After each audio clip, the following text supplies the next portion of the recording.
kami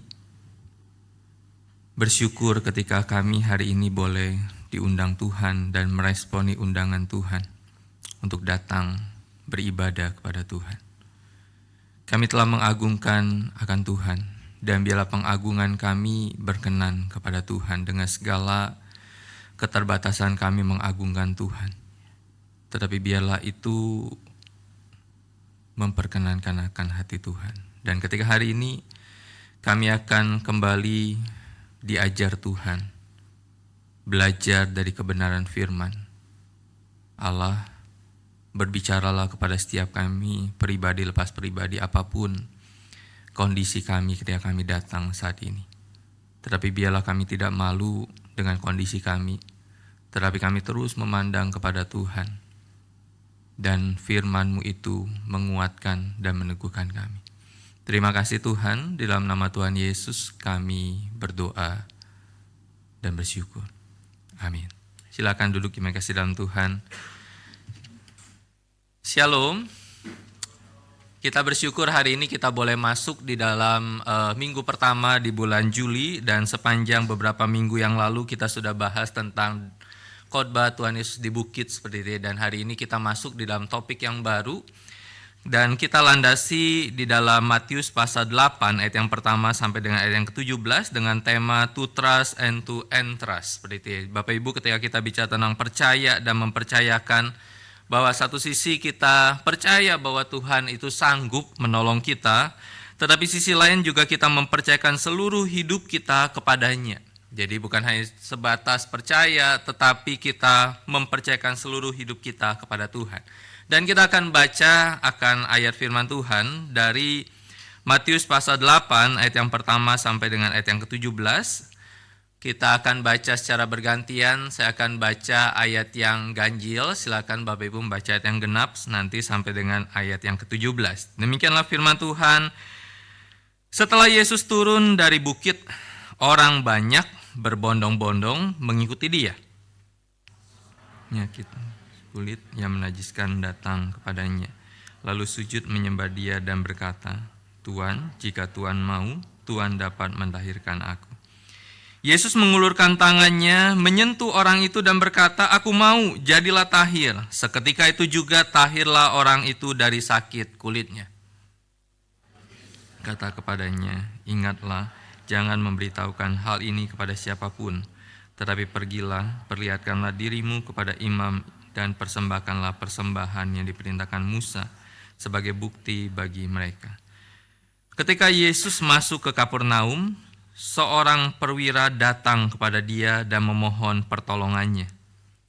Ia berkata, "Tuan, hambaku terbaring di rumah karena sakit lumpuh dan ia sangat menderita." Yesus berkata kepadanya, "Aku akan datang menyembuhkannya." Namun jawab perwira itu kepadanya, "Tuan, aku tidak layak menerima Tuan di dalam rumahku, tetapi katakan saja sepatah kata dan hambaku itu akan sembuh. Sebab aku sendiri seorang bawahan, dan di bawahku ada pula prajurit. Jika aku berkata kepada salah seorang prajurit itu pergi, maka ia pergi, dan kepada seorang lagi datang, maka ia datang, ataupun kepada hambaku, kerjakanlah ini, maka ia mengerjakannya." Itu Yesus heran dan berkata kepada mereka yang mengikutinya, "Sesungguhnya aku berkata kepadamu, iman sebesar ini tidak pernah aku jumpai pada seorang pun di antara orang Israel. Aku berkata kepadamu, banyak orang akan datang dari timur dan barat dan duduk makan bersama Abraham, Ishak dan Yakub di dalam kerajaan surga. Anak kerajaan itu akan dicampakkan ke dalam kegelapan di luar. Di sana akan terdapat ratapan dan kertak gigi." Lalu Yesus berkata kepada perwira itu, "Pulanglah dan jadilah kepadamu seperti yang engkau percaya." Pada saat itu juga sembuhlah hambanya. Di rumah Petrus, Yesus melihat ibu mertua Petrus terbaring karena demam. Ia menyentuh tangan perempuan itu dan demam itu meninggalkannya. Ia pun bangun dan melayaninya.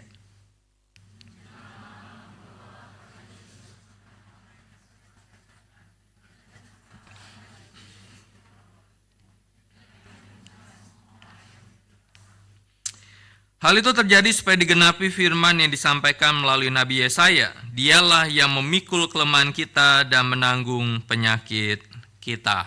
Bapak Ibu, dalam ayat yang ke-17 dikatakan dialah yang memikul kelemahan kita dan menanggung penyakit kita. Ketika kita melihat di dalam ayat yang kita baca, maka ayat yang kita baca ini terdiri kepada 3 perikop seperti itu ya. Jadi biasanya di dalam setiap khotbah 1 perikop dan kemudian dikhotbahkan, tetapi hari ini kita rangkum di dalam 3 perikop di dalam 1 khotbah. Ketika kita melihat bagian di dalam 3 perikop itu, maka di dalam ayat yang pertama sampai dengan ayat yang keempat bicara tentang Tuhan Yesus menyembuhkan seorang yang sakit kulit. Kalau di dalam bagian Injil yang lain misalkan, maka dikatakan bahwa orang ini bukan hanya sebatas sakit kulit, bukan panu seperti ini, bukan kadas, bukan kurap, tetapi sakit kusta. Tetapi kita tidak tahu juga seberapa dia parah kustanya. Tetapi kemudian di dalam ayat yang kelima sampai dengan ayat yang ke-17 bicara tentang bagaimana Tuhan Yesus menyembuhkan seorang hamba dari perwira di Kapernaum. Dan kemudian ayat yang ke-14 sampai 17 bagaimana Tuhan Yesus menyembuhkan ibu mertua Petrus dan orang-orang lain. Jadi bukan hanya ibu mertua Petrus yang sakit dan kemudian disembuhkan, tetapi orang-orang lain pun mengalami kesembuhan daripada Tuhan. Dan ketika kita melihat bagian ini, maka kita bisa melihat inilah slide menjadi rangkuman di dalam khotbah kita hari ini. Bahwa orang kusta itu percaya bahwa Tuhan Yesus mampu. Dia percaya. Tetapi juga di dalam kondisi yang percaya itu nanti kita lihat satu kata yang menarik. Di tengah-tengah percayanya itu ada kata yaitu mau. Sehingga dia menyerahkan dirinya dan kemudian dia berkata bahwa apakah Tuhan mau mentahirkannya. Dan kemudian bagian yang kedua di dalam perikop yang kedua adalah perwira itu percaya otoritas Tuhan Yesus dan menyerahkan hambanya. Dan Tuhan Yesus berfirman menyembuhkannya. Kemudian perikop yang ketiga adalah ibu mertua Petrus percaya Tuhan Yesus sanggup, orang-orang yang memberitahukan itu, dan kemudian membawa pergumulan itu kepada Tuhan, dan Tuhan Yesus menyembuhkan, dan kemudian ibu mertua Petrus melayani. Bapak kalau kita lihat di dalam slide ini rasanya itulah rangkumannya yang membuat kita sampai akhirnya kita bisa tahu tuh konsepnya. Sehingga kita masuk di dalam bagian yang pertama ketika bicara tentang orang kusta. Bapak Ibu cerita orang kusta di sekolah minggu rasanya sudah terlalu sering. Ketika diceritakan bagaimana orang kusta pada zaman hidup Tuhan Yesus, maka orang kusta itu ketika seorang sakit kusta, maka masyarakat Israel pasti akan membuang tanda kutip dia, mengucilkan dia keluar dari kota mereka, dari pemukiman mereka ke ujung sana, ke tempat di mana tidak ada manusia sehat di situ. Dan mereka harus bertahan hidup atau mati mereka harus bertahan di situ. Sehingga ketika kita melihat akan hal ini, maka diceritakan ayat yang pertama di dalam Matius 8, orang banyak berbondong-bondong datang mengikut Tuhan. Bapak Ibu bayangkan ya, ayat yang pertama diceritakan bagaimana orang banyak itu berbondong-bondong datang kepada Yesus. Tetapi kemudian muncul ayat yang kedua. Kita bayangkan seperti kita sekarang yang 100 orang seperti itu ya. Kemudian kita jadi orang yang diceritakan dalam ayat yang pertama, yaitu berbondong-bondong ketika lihat Tuhan Yesus datang. Kemudian muncul ayat yang kedua. Ingat ya, ketika ada orang sakit kusta, ketika dia mau datang bersama-sama dengan orang yang sehat, hadir di tengah-tengah itu, maka dia akan teriak gini, orang kusta datang, jauhlah dari aku. Dia akan teriak dari jauh, berkata orang kusta datang, menjauhlah dari aku. Bayangkan ayat yang pertama, orang banyak itu berbondong-bondong. Tetapi kemudian ayat yang kedua diceritakan, ada seorang kusta datang kepada Yesus. Bapak Ibu cerita ini, orang banyak berbondong-bondong seakan-akan hilang, lenyap. Gambarannya adalah seperti kita masa COVID. Bapak Ibu ingat masa COVID? Kita kan semua saksi hidup di masa COVID kan ya. Karena masa COVID itu baru kurang lebih 4-5 tahun yang lalu. Masih ingat masa COVID? Ketika masa COVID, kalau ada orang yang batuk aja, respon kita gimana? Kita udah curiga tuh. Saya ingat ketika masa COVID kita mengadakan ibadah, terus kursinya itu dijarakan 1,5 meter seperti itu. Pakai masker. Kemudian kalau ada yang batuk seperti itu, saya ngelirik-lirik siapa yang batuk seperti itu. Kemudian saya pikir udah di swab atau belum seperti itu. Bapak Ibu, itu gambarannya tuh. Kenapa kita melirik, kita khawatir, dan kemudian tiba-tiba besoknya kita demam. Nah langsung kita berkata, jangan-jangan COVID. Orang yang sakit kusta juga gitu. Ayat yang pertama diceritain, orang banyak datang kepada Yesus. Tetapi kemudian ayat yang kedua muncul, ada seorang kusta datang kepada Yesus. Orang banyak itu nyingkir. Dan kami nggak mau dekat dengan orang kusta ini. Kalau kami orang sehat dekat dengan orang kusta, kami akan jadi najis. Kami akan mungkin nggak sakit kusta, tapi kami akan najis. Kami akan tidak bisa ibadah di hadapan Tuhan. Kami tidak bisa dekat dengan keluarga kami. Kami akan diisolasi beberapa hari supaya lihat kami ini akan sakit kusta atau tidak. Tetapi di dalam bagian ini, maka orang kusta itu datang kepada Yesus. Dia punya satu keraguan. Dia punya keraguan, bukan ragu apakah Yesus itu, Tuhan Yesus mampu untuk menyembuhkannya. Dia yakin Tuhan Yesus itu sanggup menyembuhkannya. Tetapi keraguannya cuma satu. Apakah Tuhan Yesus itu mau menyembuhkannya? Dia bukan ragu Tuhan Yesus itu mampu atau tidak. Tuhan Yesus mampu baginya untuk menyembuhkan. Tetapi pertanyaan adalah dia mau atau tidak. Sehingga dia berkata gini, jika engkau mau, jika engkau berkenan, engkau dapat menahirkan aku. Jika Tuhan mau berkenan, Tuhan dapat menahirkan aku. Kata mau itu merupakan kata teles di situ. Jika engkau menghendaki, jika itu kehendakmu, engkau bisa untuk menahirkan aku. Bapak Ibu, kata ini adalah kata yang dia bertanya-tanya, Tuhan Yesus itu mau atau enggak. Tetapi ayat yang ketiga langsung muncul. Dikatakan, Yesus mengulurkan tangannya. Bukan hanya bicara tentang menjawab mau atau tidak. Tapi ada sebuah tindakan fisik yang dilakukan oleh Tuhan Yesus. Mengulurkan tangannya, menyentuh orang itu. Ingat ya, kalau orang yang sehat, dekat dengan orang yang sakit kusta, dia menjadi najis. Jangankan megang. Tetapi Tuhan Yesus bukan hanya dekat, tetapi dia mengulurkan tangannya kepada orang kusta itu. Dia menyentuh orang itu dan berkata, aku mau. Jadilah tahir. Bapak, ketika kita melihat bagian ini, maka Tuhan Yesus berkata, aku mau, dengan kata telo di situ. Aku menghendaki. Jika Tuhan menghendaki, maka dijawab oleh Tuhan Yesus, aku menghendaki.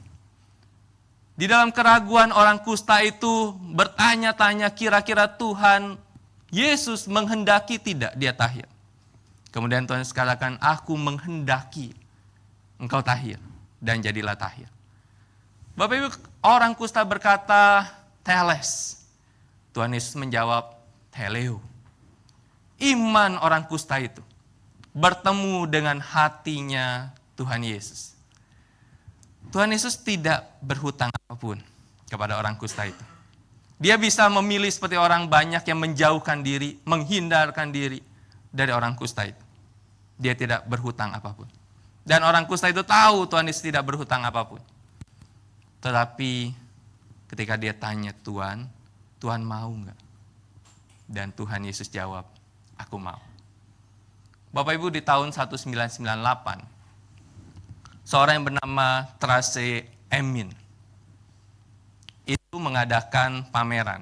Bapak Ibu, kalau kita pernah ikut pameran, biasanya pameran yang kita ikuti pameran lukisan seperti itu ya. Pameran barang antik.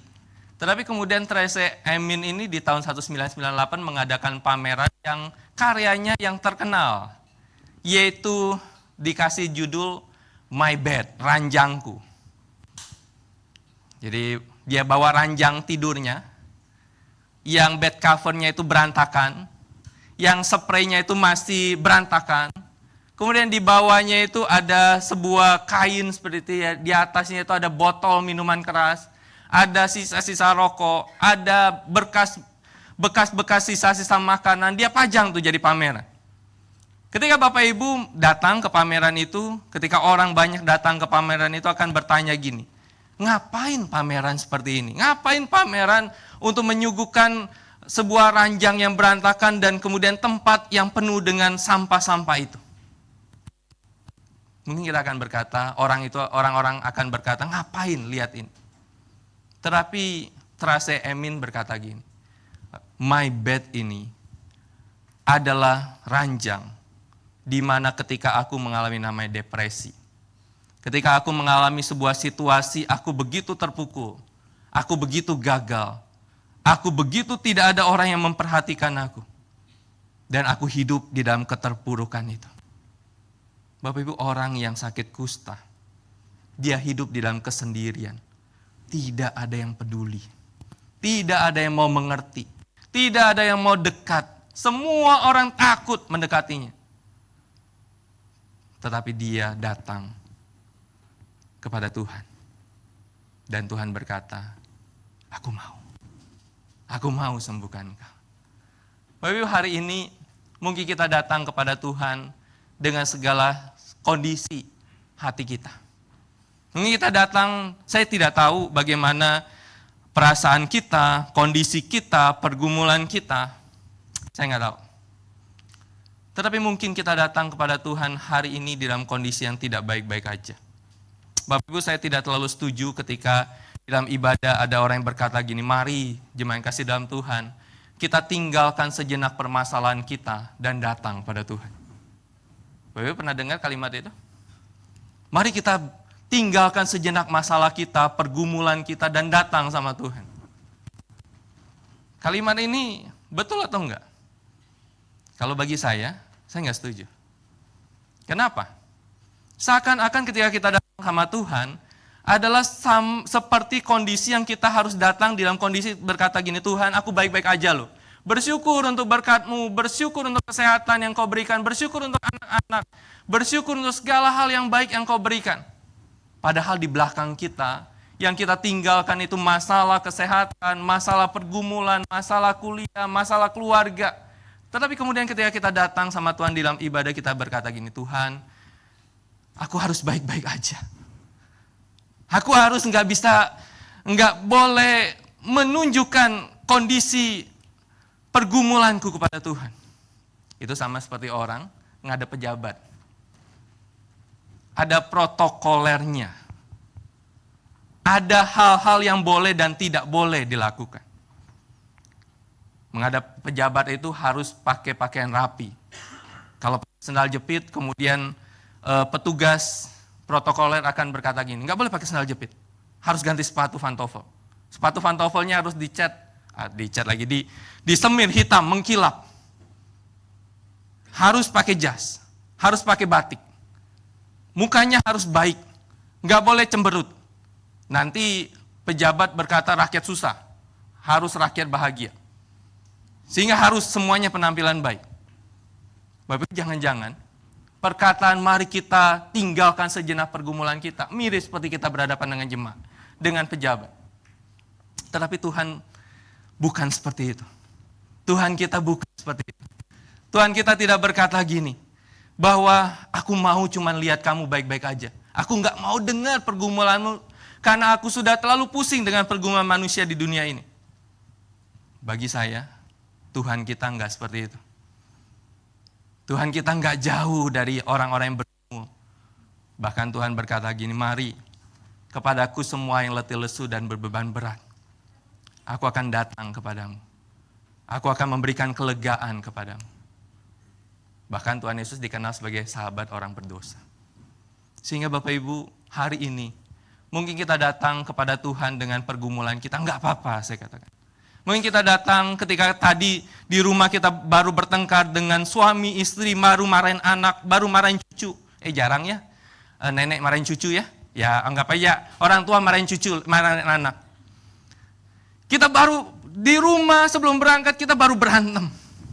Kemudian kita duduk di ruangan ini dan berkata gini, Tuhan, Engkau tahu aku baru bertengkar dengan istri, suamiku, anakku. Tetapi aku mau datang. Aku sudah marah sama mereka. Dan aku tahu itu salah. Tapi Tuhan terima kita kok.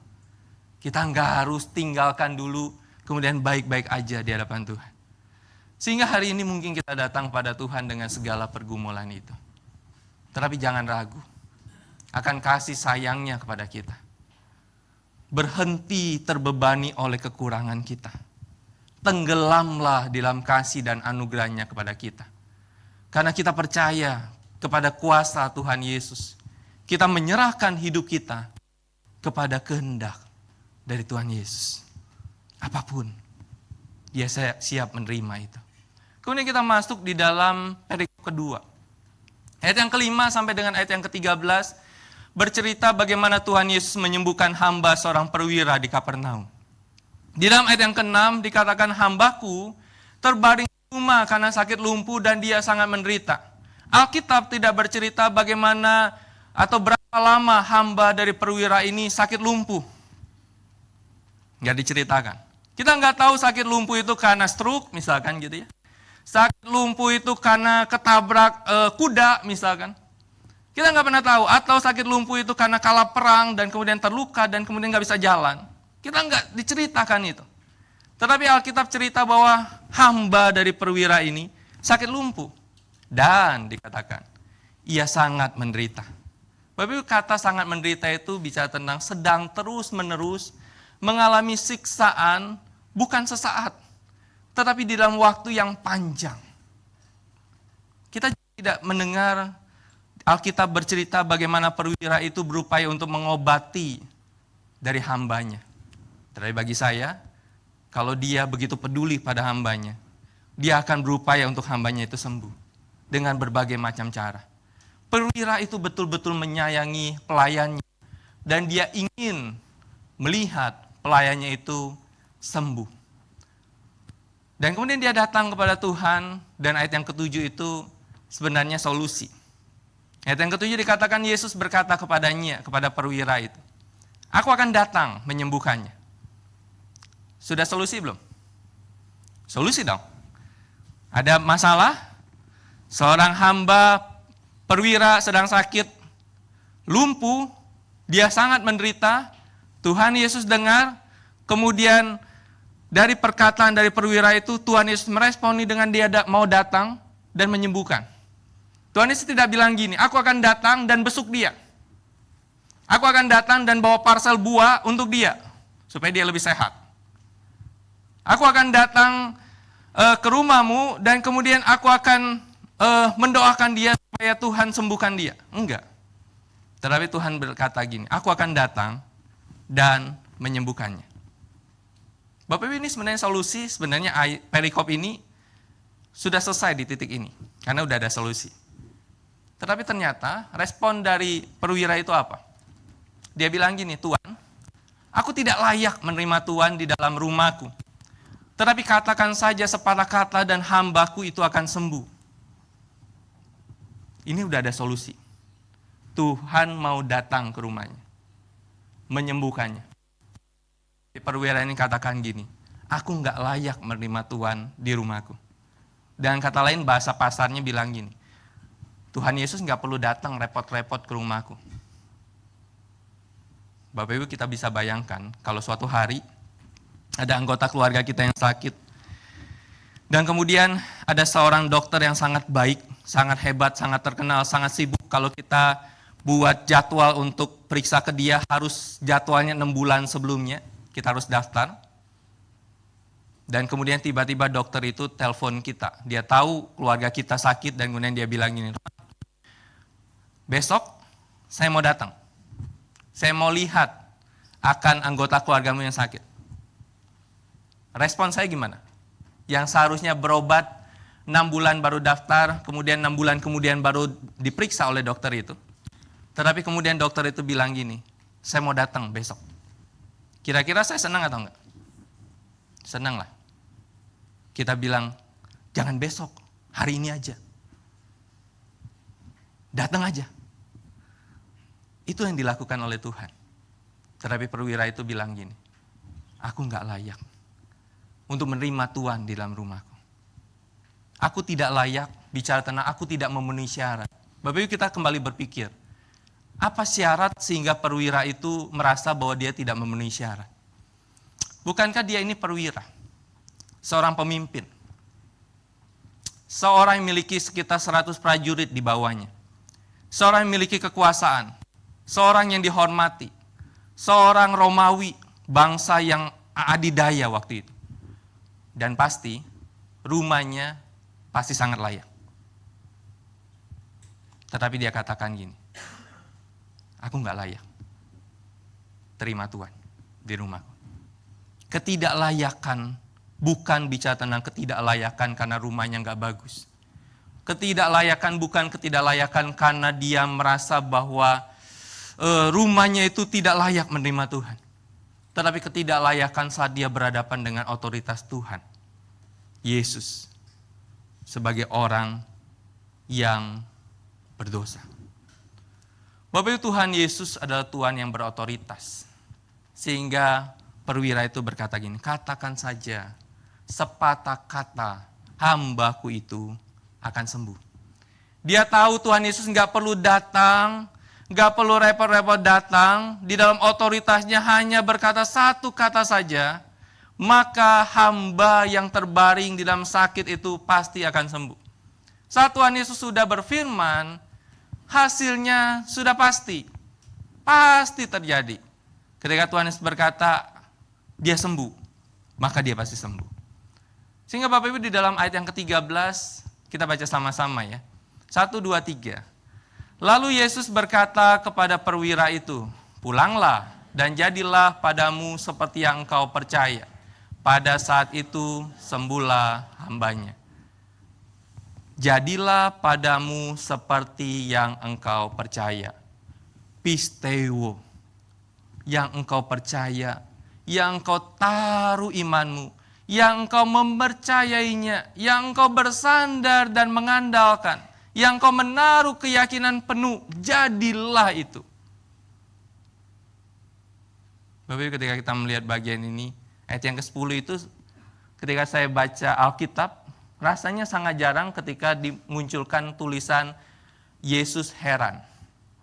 Tetapi ketika berhadapan dengan perwira ini, dituliskan gini, mendengar hal itu, Yesus heran dan berkata kepada mereka yang mengikutinya, sesungguhnya aku berkata kepadamu, iman sebesar ini, sebesar perwira ini tidak pernah aku jumpai. Menarik ya, dia bukan orang Yahudi, dia orang Romawi, pikirannya, kehidupannya seluruhnya bicara tentang peperangan militer. Tetapi Tuhan berkata, iman sebesar ini tidak pernah aku jumpai pada seorang pun. Di antara orang Israel, di antara orang yang berkata sebagai umat Tuhan, aku gak pernah jumpai iman sebesar ini. Dan Tuhan Yesus itu heran. Bapak Ibu, kita percaya kepada Yesus dan mempercayakan hambanya kepada Yesus yang berotoritas. Kita bukan sebatas mengetahui Tuhan Yesus sanggup, tetapi mempercayakan apa yang paling kita kasihi kepada Tuhan. Pertanyaannya adalah, apa sih yang Bapak Ibu percayai? Apa yang Bapak Ibu kasihi di dalam hidup ini? Anak. Bapak Ibu, saya punya anak satu. Sejak kecil, anak saya itu lucu. Ya lucu lah ya sejak kecil ya. Anak saya itu sebagai seorang anak yang saya menaruh harap besar. Dia laki-laki seperti itu ya. Saya menaruh harap besar, saya bersama dengan istri berpikir bagaimana dia nanti besar, bagaimana dia sekolah di mana. Ketika mulai masuk fase sekolah, saya mulai survei ke sekolah-sekolah seperti itu ya. Saya tanya. Satu hal yang saya tanya adalah diskonnya berapa seperti itu ya. Nah, dan saya ingin dapatkan anak saya itu sekolah pendidikan yang baik. Anak saya sekarang naik kelas 8 seperti itu ya. Dan saya sebagai orang tua berharap bahwa ini anak yang saya kasihi, yang mamanya kasihi, yang saya rindu anak saya punya masa depan yang baik. Bapak Ibu, ketika kita punya sesuatu yang kita kasihi, seberapa kita percayakan itu kepada Tuhan? Seringkali orang tua berkata gini, ini anakku loh. Aku nggak bisa percayakan anakku kepada Tuhan. Aku nggak bisa berkata, Tuhan, ini anak yang kau titipkan, dan aku serahkan masa depannya ke dalam tangan-Mu. Bapak Ibu, terkadang orang tua susah. Saya tidak bicara tentang menyerahkan pada Tuhan, masuk STT, jadi hamba Tuhan full time, no, tidak. Tetapi bagaimana masa depan anak ini dipakai Tuhan, menjadi garam dan terang bagi dunia ini. Bagaimana seorang anak ketika dia masuk menjadi seorang dokter, menjadi seorang pedagang, menjadi seorang keuangan, dia punya hati seorang hamba daripada Tuhan. Karena kita mempercayakan anak ini kepada Tuhan. Dan perwira ini, dia mempercayakan anaknya, dia mempercayakan hambanya kepada Tuhan. Dan dia yakin Tuhan akan sembuhkan. Kemudian kita masuk di dalam perikop ketiga. Di dalam Matius pasal 8 ayat yang ke-14 dikatakan Yesus melihat ibu mertua Petrus terbaring karena demam. Kita berlogika sebentar. Bapak Ibu pernah berpikir bagaimana Tuhan Yesus bisa datang ke rumah ibu mertua Petrus dan tahu bahwa ibu mertua Petrus itu sedang demam? Mungkin kita yang langsung jawab gini, ya karena Tuhan Yesus adalah Tuhan kan Musa. Jadi dia tahu segala sesuatu, termasuk ibu mertua Petrus sedang sakit demam. Betul, dia Tuhan. Tetapi dalam cerita ini bagaimana Tuhan Yesus tahu bahwa ibu mertua Petrus sedang sakit demam? Di dalam Matius 8 tidak diceritakan bagaimana Tuhan Yesus tahu. Tetapi di dalam Lukas 4, 38-39 dikatakan kemudian Yesus meninggalkan rumah ibadat itu dan pergi ke rumah Simon. Adapun ibu mertua Simon menderita sakit demam keras. Jadi kalau di dalam Matius dikatakan sakit demam, seakan-akan biasa. Tetapi di dalam Lukas 4 dikatakan sakit demam keras dan mereka meminta kepada Yesus supaya menolong dia. Nah, di dalam Matius 8 hanya ditunjukkan Tuhan Yesus datang ke rumah Simon Petrus.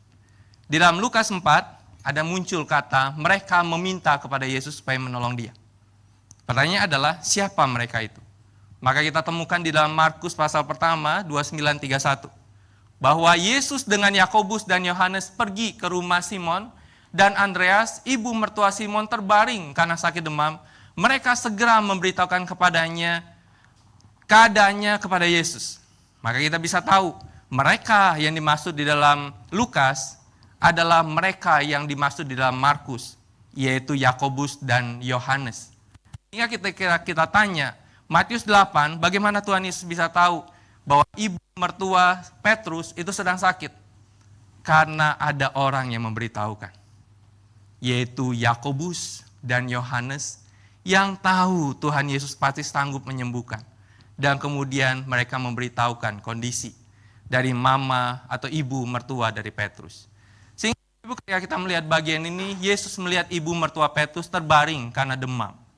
Kalau zaman sekarang, ketika seseorang demam, kalau Bapak Ibu atau teman-teman sakit demam, obatnya apa?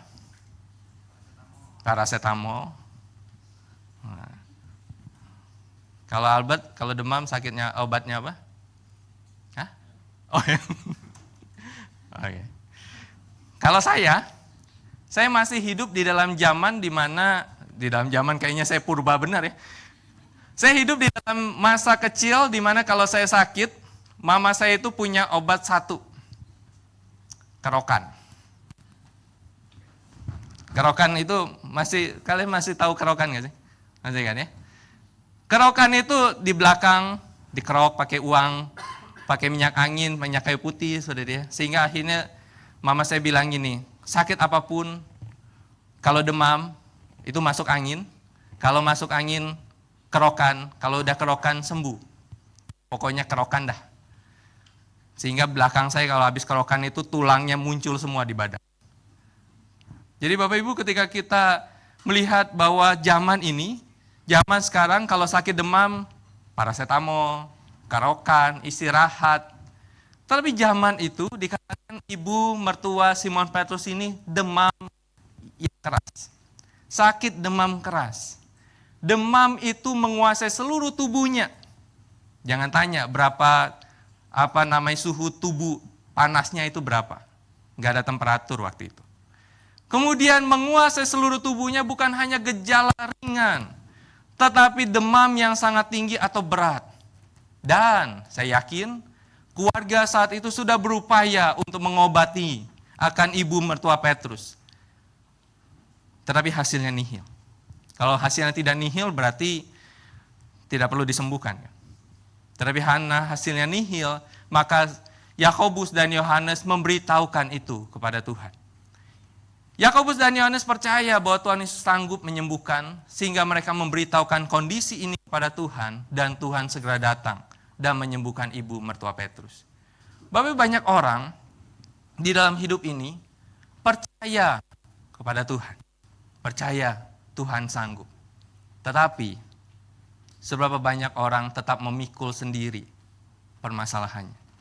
Saya ingat ilustrasi ketika disampaikan oleh guru sekolah minggu saya, berarti kurang lebih 30 tahun yang lalu ketika saya masih sekolah minggu. Sebuah ilustrasi tentang seorang yang membawa hasil dari ladangnya, dipikul. Di depan ada keranjang, di belakang ada keranjang dan dia pikul. Dari hasil ladang itu dia bawa berjalan menuju ke rumahnya. Di pinggir jalan ketemu temannya. Temannya ini bawa mobil. Mobilnya itu pick up. Sehingga temannya itu lihat temannya ini kesusahan dan kemudian dia berhenti dan berkata gini, "Mau kemana temanku?" Kemudian temannya bilang, "Mau pulang ke rumah." "Ya udah ikut aku, kita sejalan kan?" "Oh iya, puji Tuhan, sejalan." Kemudian dia taruh keranjang yang pertama di atas mobil pick up itu. Kemudian keranjang kedua dan kemudian dia naik ke belakang karena dia bilang, "Aku di belakang aja karena badanku kotor dari ladang." "Oke lah," kata temannya. Dan kemudian mereka jalan. Temannya yang bawa hasil ladang ini di belakang. Dan kemudian beberapa menit di dalam perjalanan itu, kemudian teman yang bawa mobil itu mendengar suara. Kenapa ada suara seakan-akan menahan ya? Suara yang ketika ketemu batu geduduk. Dan kemudian ada suara Kemudian dia menengok ke belakang, ternyata apa yang terjadi? Temannya yang bawa hasil ladang itu bukan taruh keranjang, dua keranjang itu dan dia duduk dengan nyaman. Tetapi dia tetap pikul keranjang itu sambil dia berdiri di mobil pick up temannya. Bapak Ibu, gambaran itu guru sekolah minggu saya katakan gini. Itulah gambaran kita ketika kita percaya pada Tuhan. Tetapi kita tetap merasa kita harus tetap memikul sendiri permasalahan. Dan tidak mempercayakan kepada Tuhan. Menyerahkan kepada Tuhan. Hari ini Tuhan mengundang kita untuk berhentilah. Memegang semuanya sendiri.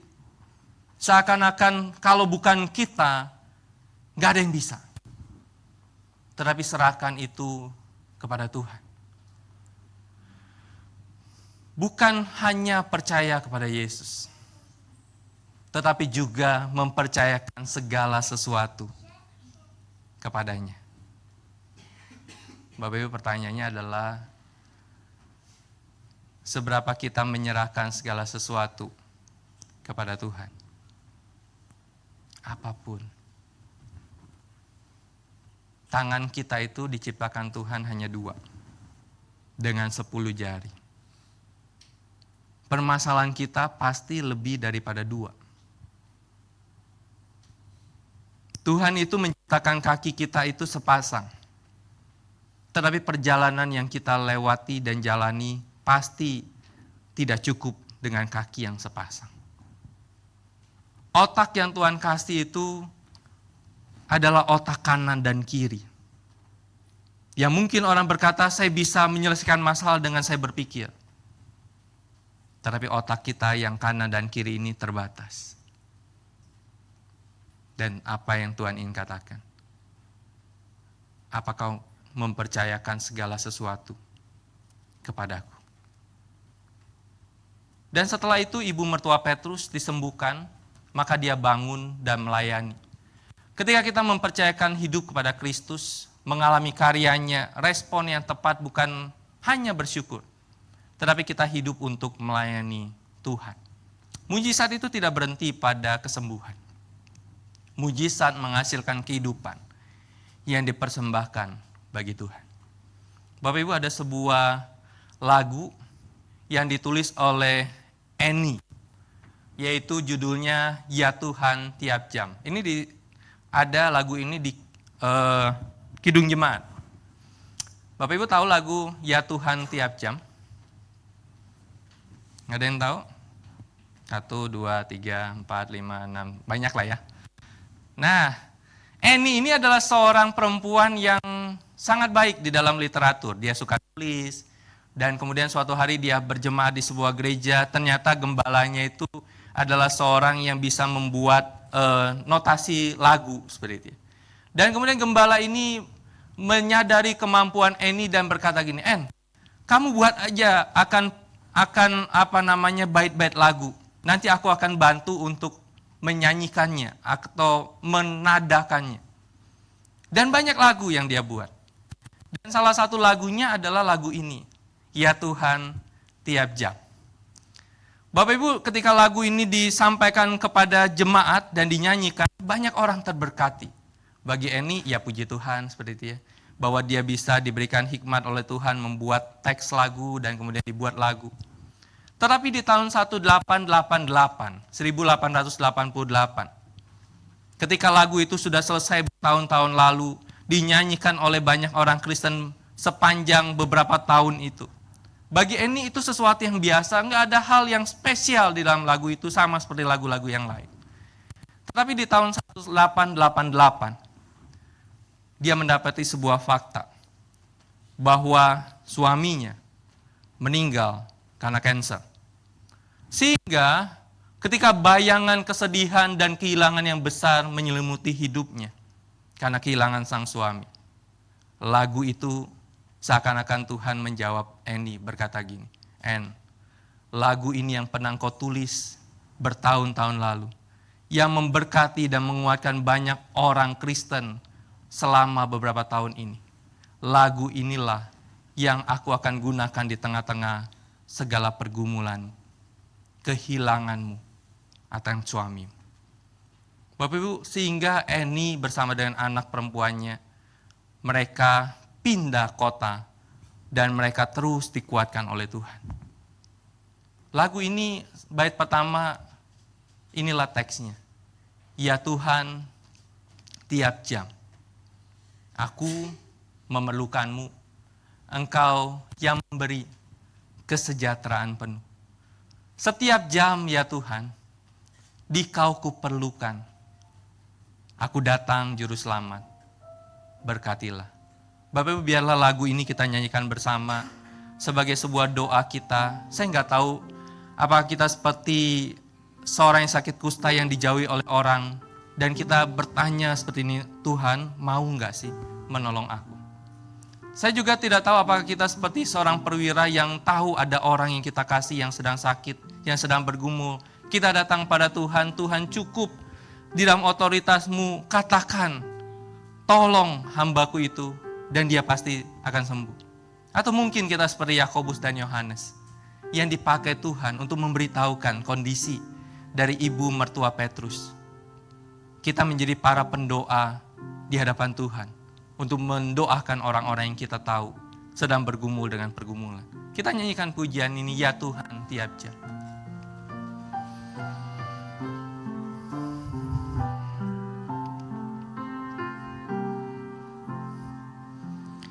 Ya Tuhan tiap jam ku memerlukan-Mu. Engkaulah yang memberi sejahtera penuh. Setiap jam ya Tuhan, di Kau ku perlukan. Ku datang juru selamat, berkati Bapak Ibu, mari kita gunakan waktu ini untuk berdoa secara pribadi. 3 perikop dengan 3 orang kisah di dalamnya. Orang yang sakit kusta, seorang perwira yang hambanya lumpuh entah beberapa lama. Petrus dengan ibu mertuanya yang sakit demam berat. Tetapi 3 orang di dalam 3 perikop ini. Tetapi kehadiran 1 orang yang sama di setiap perikop, yaitu kehadiran Tuhan Yesus. Kehadiran Tuhan Yesus yang berkata, aku mau. Kehadiran Tuhan Yesus yang berotoritas, dan dia berkata sembuh, maka hamba dari perwira itu sembuh. Kehadiran Tuhan Yesus di rumah ibu mertua Simon Petrus. Karena ada orang yang memberitahukan, dipakai Tuhan. Berdoalah saat ini di tengah-tengah segala pergumulan kita, di tengah-tengah masalah kita.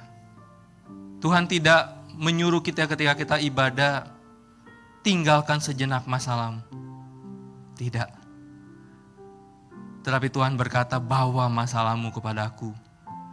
Ketika engkau datang kepadaku, aku tahu pergumulanmu, aku tahu masalahmu, dan aku mau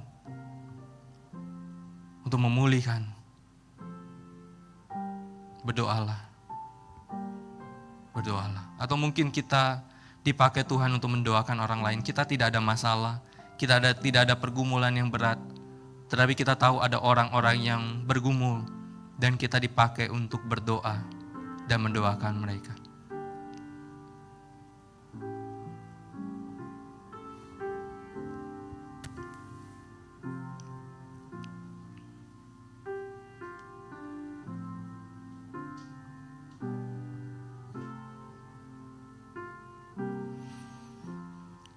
Tuhan, kami bersyukur kami memiliki Allah yang tidak berkata kepada kami, jauhkan masalahmu itu ketika engkau datang kepadaku. Tetapi kami bersyukur memiliki Allah yang berkata, bawa masalahmu itu, bawa pergumulanmu itu kepadaku. Bawa orang-orang yang kau kasihi kepadaku. Bawa orang-orang yang kau kenal yang bergumul dan mereka tidak tahu bagaimana cara, beritahu kepadaku. Tuhan, itulah yang kami pelajari, percaya, mempercayakan kepada Tuhan, menyerahkan, memasrahkan kepada Tuhan. Allah yang hidup adalah Allah yang akan menolong kami, menguatkan kami, memulihkan kami di tengah-tengah pergumulan kami. Terima kasih Tuhan, di dalam nama Tuhan Yesus kami berdoa dan bersyukur. Amin.